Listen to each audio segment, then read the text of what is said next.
بسم اللہ الرحمن الرحیم۔ آج کی ویڈیو میں آپ کو دانت یا داڑھ کے درد کے دو روحانی علاج بتاؤں گا۔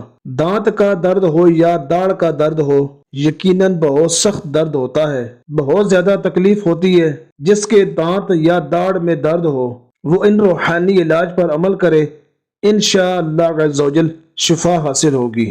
ویڈیو شروع کرنے سے پہلے آپ سے گزارش ہے کہ ویڈیو اچھی لگے تو لائک ضرور کر دیں، اور اگر چینل پر نئے ہیں تو سبسکرائب کر دیں اور بیل کے بٹن کو ضرور پریس کر دیں تاکہ آنے والی ہر نئی ویڈیو کا نوٹیفیکیشن آپ کو ملتا رہے۔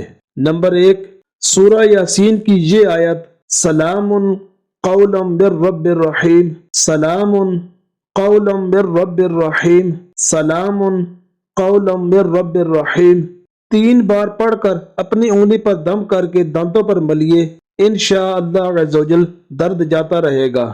نمبر 2، یا اللہ یا اللہ یا اللہ 7 بار کاغذ پر لکھ یا لکھوا کر تعویذ کی طرح لپیٹ کر، بہتر یہ ہے کہ پلاسٹک کوٹنگ کر کے داڑھ کے نیچے دبانے سے انشاءاللہ عز و جل داڑھ کا درد دور ہو جائے گا۔